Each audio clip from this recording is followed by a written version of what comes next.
Reardon's hand rose, swept down, and slapped Francisco's face. The scream came from Dagny. When she could see again, after an instant that felt as if the blow had struck her own cheek, Francisco's hands were the first thing she saw. The heir of the d'Anconias stood thrown back against a table, clasping the edge behind him, not to support himself, but to stop his own hands. She saw the rigid stillness of his body, a body that was pulled too straight, but seemed broken, with the slight unnatural angles of his waistline and shoulders, with his arms held stiff but slanted back. He stood as if the effort not to move were turning the force of his violence against himself, as if the motion he resisted were running through his muscles as a tearing pain. She saw his convulsed fingers struggling to grow fast to the table's edge. She wondered which would break first, the wood of the table or the bones of the man, and she knew that Reardon's life hung in the balance. When her eyes moved up to Francisco's face, she saw no sign of struggle. Only the skin of his temples pulled tight and the planes of his cheeks drawn inward, seeming faintly more hollow than usual. It made his face look naked, pure, and young. She felt terror, because she was seeing in his eyes the tears which were not there. His eyes were brilliant and dry. He was looking at Reardon, but it was not Reardon that he was seeing. He looked as if he were facing another presence in the room, and as if his glance were saying, "If this is what you demand of me, then even this is yours, yours to accept and mine to endure. There is no more than this in me to offer you, but let me be proud to know that I can offer so much."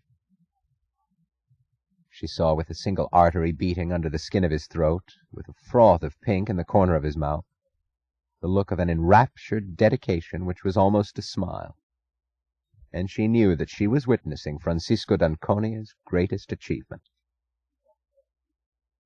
When she felt herself shaking and heard her own voice, it seemed to meet the last echo of her scream in the air of the room, and she realized how brief a moment had passed between.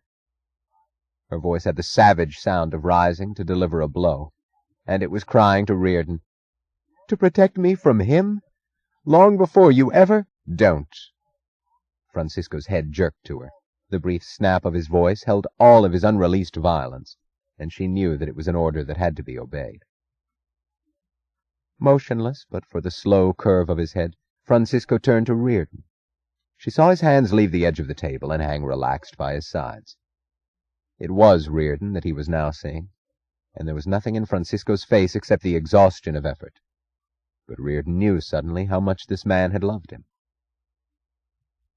"Within the extent of your knowledge," Francisco said quietly, "you are right." Neither expecting nor permitting an answer, he turned to leave. He bowed to Dagny, inclining his head in a manner that appeared as a simple gesture of leave-taking to Reardon, as a gesture of acceptance to her. Then he left. Reardon stood looking after him, knowing without context and with absolute certainty that he would give his life for the power not to have committed the action he had committed. When he turned to Dagny, his face looked drained, open, and faintly attentive, as if he were not questioning her about the words she had cut off, but were waiting for them to come. A shudder of pity ran through her body, and ended in the movement of shaking her head. She did not know for which of the two men the pity was intended, but it made her unable to speak, and she shook her head over and over again, as if trying desperately to negate some vast, impersonal suffering that had made them all its victims. "If there's something that must be said, say it." His voice was toneless. The sound she made was half chuckle, half moan. It was not a desire for vengeance, but a desperate sense of justice that drove the cutting bitterness of her voice, as she cried, consciously throwing the words at his face, "You wanted to know the name of that other man? The man I slept with? The man who had me first? It was Francisco d'Anconia." She saw the force of the blow by seeing his face swept blank.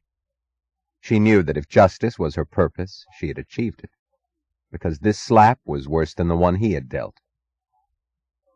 She felt suddenly calm, knowing that her words had had to be said for the sake of all three of them. The despair of a helpless victim left her. She was not a victim any longer. She was one of the contestants, willing to bear the responsibility of action. She stood facing him, waiting for any answer he would choose to give her, feeling almost as if it were her turn to be subjected to violence. She did not know what form of torture he was enduring, or what he saw being wrecked within him, and kept himself the only one to see. There was no sign of pain to give her any warning. He looked as if he were just a man who stood still in the middle of a room, making his consciousness absorb a fact that it refused to absorb. Then she noticed that he did not change his posture, that even his hands hung by his sides with the fingers half bent, as they had been for a long time.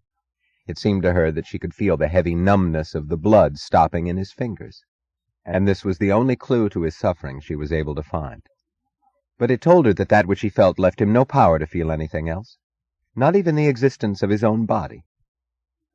She waited, her pity vanishing and becoming respect.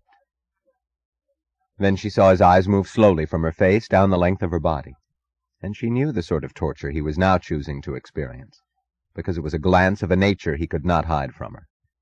She knew that he was seeing her as she had been at 17. He was seeing her with the rival he hated. He was seeing them together as they would be now, a sight he could neither endure nor resist.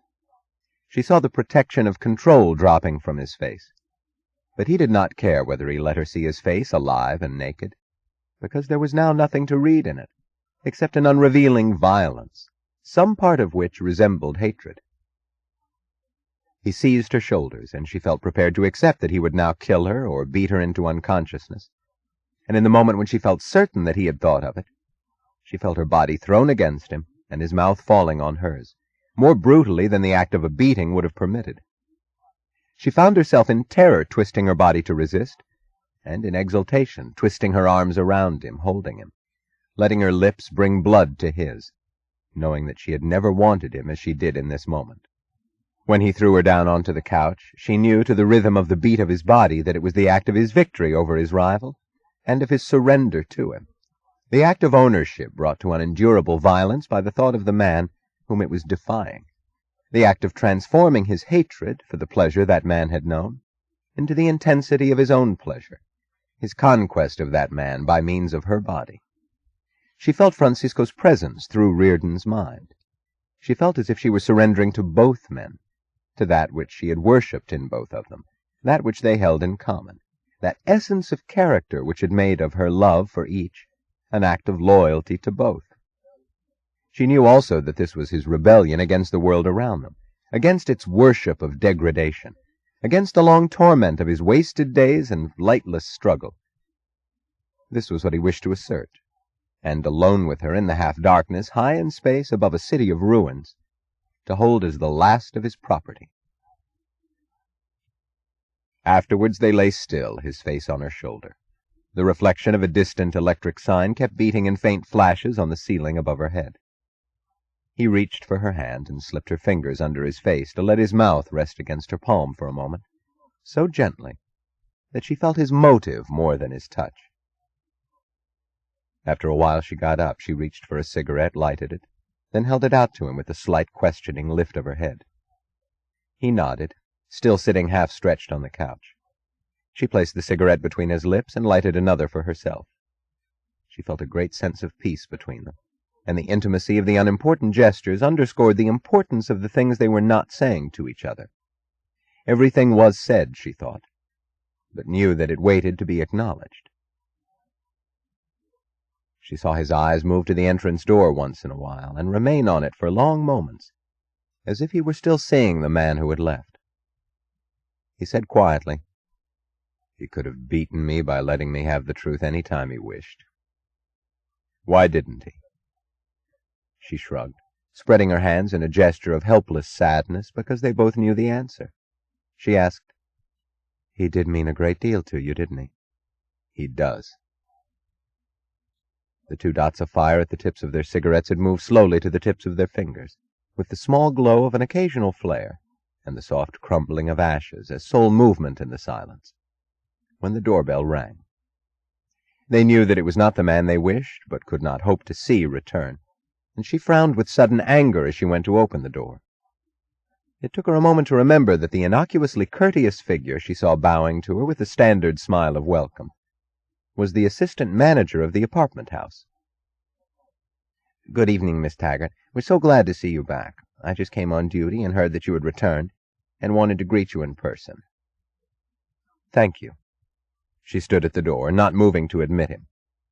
"I have a letter that came for you about a week ago, Miss Taggart," he said, reaching into his pocket. It looked as if it might be important, but being marked personal, it was obviously not intended to be sent to your office, and besides, they did not know your address either. So not knowing where to forward it, I kept it in our safe, and I thought I'd deliver it to you in person.